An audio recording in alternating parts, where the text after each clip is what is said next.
We begin with new video of this week's fatal shooting of a woman by a federal immigration agent. It shows the tense final moments as Renee Good is confronted in her vehicle by ICE. The video was leaked to a right-wing news outlet, Alpha News, and then shared online by U.S. Vice President J.D. Vance. A warning, these are graphic images.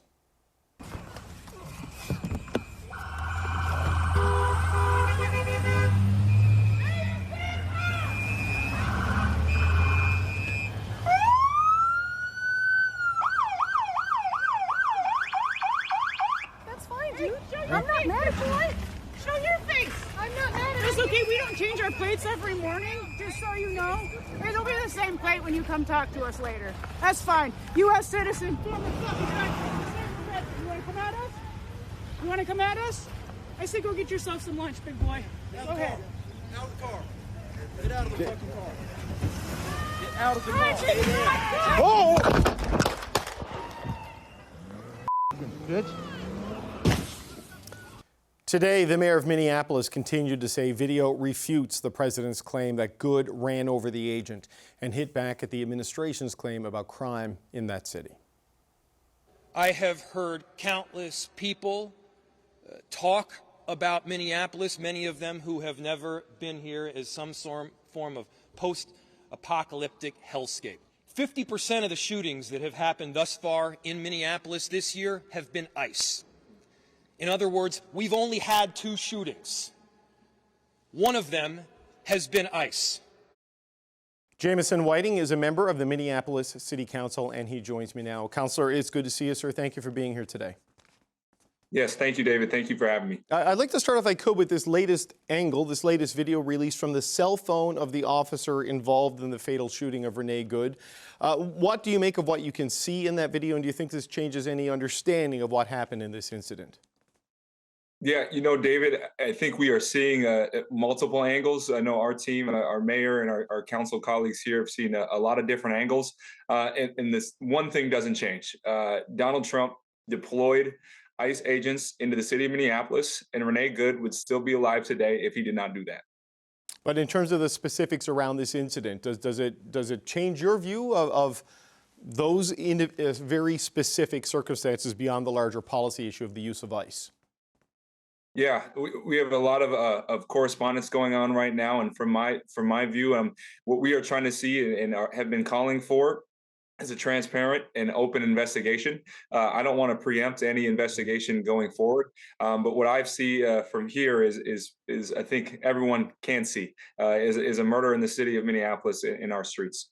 We have seen many angles of this particular shooting in the last number of days. Most of them have come from civilians on their cell phones, uploading it to social media, streaming it in real time, or from home security cameras. But this one comes from the cell phone of the officer involved in this, which, and you're a former attorney, or you are an attorney, excuse me. Would that not have been seized as part of the investigation as evidence and locked away for the integrity of the investigation? I mean, how does a video like this end up getting leaked in such a fashion? Yeah, well, honestly, I think it shows the why we don't have confidence and faith in the federal administration to do this investigation.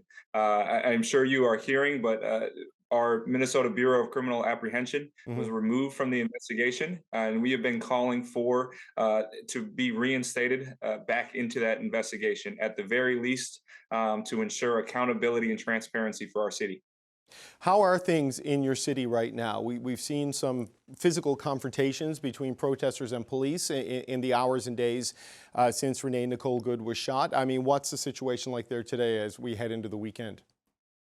Yeah, you know, Minneapolis is a resilient place, but we are tired of having to be resilient. We have gone to vigil after vigil over the last few years, and we are tired. We are told to show up. We were told to work hard, and this is not the world that we were promised. We are watching a federal administration deploy destruction in our city, and we are tired of it. We have seen. I am extremely proud in our city. I'm proud of my mayor, and my council colleagues, and every single resident in our city right now. We've watched them peacefully protest and continue to peacefully protest to mourn this life of Renee Good.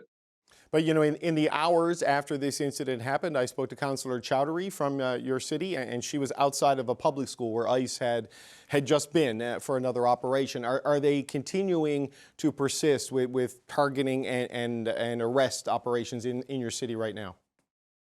Yeah, you know, we're seeing it not just here in the city of Minneapolis, we're seeing it across the metro area and across this country. And we had to close our largest school district here in the city of Minneapolis. They've closed both today and yesterday. And so, and have just moved, it's sounding like to other distance learning options as well. And so we are navigating this, and we are closing down our city because we have a federal deployment in our city. It is not about safety. It is about causing fear and chaos. And our children are the first people to see it as well. So you referenced earlier that local law enforcement has been sort of frozen out of the investigation. They'll not have access to the case files, the forensic evidence. There will be attempts to do an investigation, but clearly you can see the limits of their ability if you can't get the immediate physical evidence from the scene.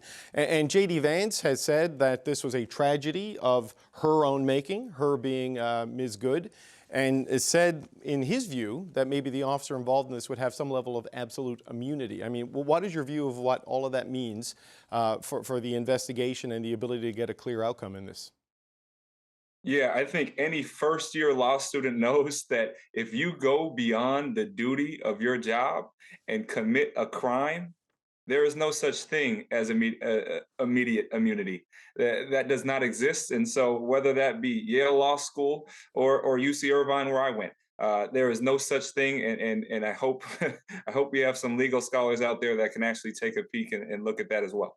You're an attorney involved in police reform prior to becoming an elected member of council. We have this incident in your city. We've also seen issues with border officials in Portland who have shot two people who were in a car, the 10th shooting at a car in the last 4 months, according to the New York Times.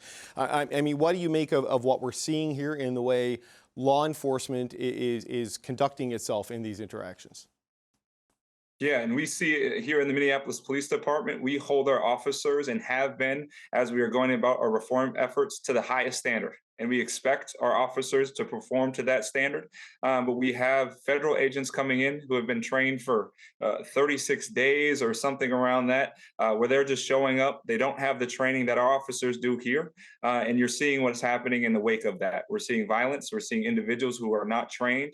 You're watching ICE officers chase people down, and that is not what we are trained here to do in MPD, nor any other police department across the country. And I think we are seeing the violence of that happen in every single city across our city that has this level of ICE deployment. What resources do you have? I'm curious, Councillor, because it seems as though municipal governments and state governments and local governments of all kinds are powerless because of just the supremacy clause that exists in the United States that gives federal law enforcement jurisdiction everywhere they want to go. And you can see where these deployments are happening, and it's a very specific profile of like racial makeup of the citizens, political makeup of the leadership and of the state. Is there any recourse that exists for you to push back on this other than arguing publicly that it's time for ICE to get the F out, as your mayor said? Yeah, you know, I think the best thing is no one is immune and no one is above our Constitution. That is the foundation of our country, and those that have violated it will be held in accord to what it says in our founding documents. We are seeing this happen time and time again. We have talked about how fascism is theoretical. It no longer is. We are watching ICE agents walk through our cities and hurt our sovereign residents in this town and across our country. Well, we did see officials in Philadelphia from the police and others warning ICE that if they came to their city, did something wrong, they would be arrested, and there's nothing Donald Trump could do to help you. But when you look at the way the lack of cooperation exists in this investigation, the lack of access to the evidence, that does seem to be a way the federal government can limit the vulnerability of their agents to state charges, for example. And, you know, as a final point, I mean, how do you even exercise your legal authorities under the Constitution when you have that level of lack of cooperation, for example? Yeah, I have full faith in our Hennepin County attorney, in our Minnesota Attorney General Keith Ellison and Mary Moriarty. I know they have just released a press conference earlier today talking about those legal recourses, but first thing we need to have a full and accountable investigation. And again, I have no faith in the federal government, as they have already said, they have been the jury, the executioner, to ensure that we are taking this as serious as it should be.